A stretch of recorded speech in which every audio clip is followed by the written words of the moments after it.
राधे राधे। जय श्री कृष्ण। क्यों पड़ते हैं श्री जगन्नाथ भगवान प्रत्येक वर्ष बीमार? आइए हम जानते हैं। उड़ीसा प्रांत में जगन्नाथपुरी में एक भक्त रहते थे। श्री माधव दास जी अकेले रहते थे। कोई संसार से इनका लेना देना नहीं था। अकेले बैठे बैठे भजन किया करते थे।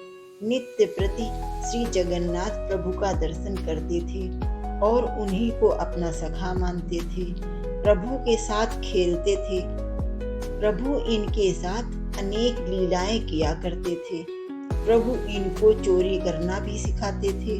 भक्त माधवदास जी अपनी मस्ती में मगन रहते थे। एक बार माधवदास जी को अतिसार, उल्टी, दस्त का रोग हो गया।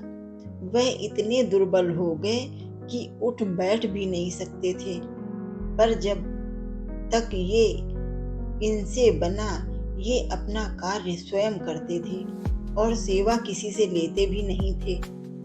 कोई कहे, महाराज जी हम कर दें आपकी सेवा, तो कहते नहीं, मेरे तो एक जगन्नाथ ही हैं, वही मेरी रक्षा करेंगे। ऐसी दशा में जब उनका रोग बढ़ गया तो उठने बैठने में भी असमर्थ हो गए। तब श्री जगन्नाथ जी स्वयं सेवक बनकर इनके घर पहुंचे और माधवदास जी को कहा कि हम आपकी सेवा कर दें। भक्तों के लिए आपने क्या क्या नहीं किया, क्योंकि उनका इतना रोग बढ़ गया था कि उन्हें पता भी नहीं चलता था कि कब मलमूत्र त्याग देते थे, वस्त्र गंदे हो जाते थे। उन वस्त्रों को जगन्नाथ भगवान अपने हाथों से साफ करते थे। उनके पूरे शरीर को साफ करते थे, उनको स्वच्छ करते थे। कोई अपना भी इतनी सेवा नहीं कर सके जितनी जगन्नाथ भगवान ने भक्त माधवदास जी की करी है। भक्त माधवदास जी पर प्रभु का बहुत ही स्नेह है, अपार स्नेह है। जब माधवदास जी को होश आया तब उन्होंने तुरंत पहचान लिया कि यह तो मेरे प्रभु ही हैं।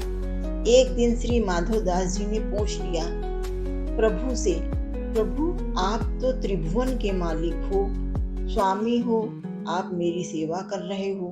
आप चाहते तो मेरा ये रोग भी दूर कर सकते थे। रोग दूर कर देते तो ये सब करना ही नहीं पड़ता। ठाकुर जी कहते हैं, हाँ देखो माधव, मुझसे भक्तों का कष्ट नहीं सहा जाता है, इसी कारण तुम्हारी सेवा मैंने स्वयं की। जो प्रारब्ध होता है उसे तो भोगना ही पड़ता है।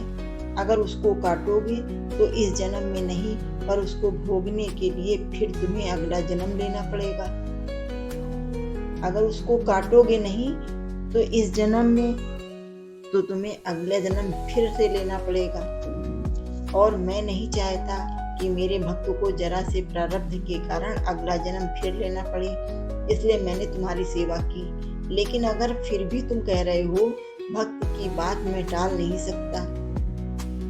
भक्तों के सहायक बने, उनको प्रारब्ध के दुखों से, कष्टों से सहज ही पार कर देते हैं मेरे प्रभु। प्रभु अब तुम्हारे प्रारब्ध में ये 15 दिन का रोग और बचा है। प्रभु जी ने माधव से कहा, माधव अब तुम्हारे प्रारब्ध में 15 दिन का रोग और बचा है, इसलिए 15 दिन का रोग तू मुझे दे दे। 15 दिन का वो रोग जगन्नाथ प्रभु ने माधवदास जी से ले लिया। आज भी इसलिए भगवान जगन्नाथ बीमार होते हैं। कहा जाता है कि जब भगवान जगन्नाथ 15 दिन के लिए बीमार हैं, तो यही कारण है कि आज भी इसीलिए जगन्नाथ भगवान बीमार होते हैं। वो तो हो गई तब की बात, पर भक्त वत्सला देखो, आज भी वर्ष में एक बार जगन्नाथ भगवान को स्नान कराया जाता है, जिसे स्नान यात्रा कहते हैं। स्नान यात्रा करने के बाद हर साल 15 दिन के लिए जगन्नाथ भगवान आज भी बीमार पड़ते हैं। 15 दिन के लिए मंदिर बंद कर दिया जाता है। कभी भी जगन्नाथ भगवान की रसोई बंद नहीं होती, पर इन 15 दिन के लिए उनकी रसोई भी बंद कर दी जाती है।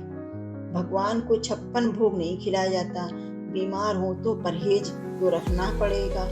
प्रभु को लगाया जाता है काढ़ों का भोग। क्या आप जानते हैं, जब 15 दिन प्रभु बीमार रहते हैं तो उनको विभिन्न प्रकार के काढ़े बनाकर पिलाए जाते हैं।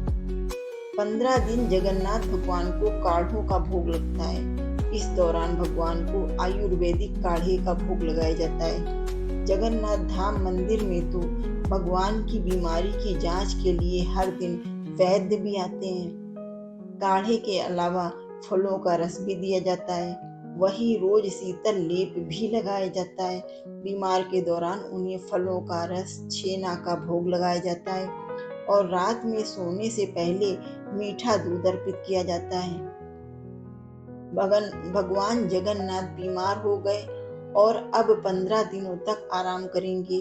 आराम के लिए 15 दिन तक मंदिरों के पट भी बंद कर दिए जाते हैं और उनकी सेवा की जाती है ताकि वे जल्दी ठीक हो जाएं। जिस दिन वे पूरी तरह से ठीक होते हैं उस दिन जगन्नाथ यात्रा निकलती है, जिसके दर्शन हेतु असंख्य भक्त उमड़ते हैं। खुद पे तकलीफ लेकर अपने भक्तों का जीवन सुखमय बनाएं, ऐसे तो सिर्फ मेरे भगवान जगन्नाथ ही हो सकते हैं। जय जगन्नाथ जी। राधे राधे। जय श्री कृष्ण।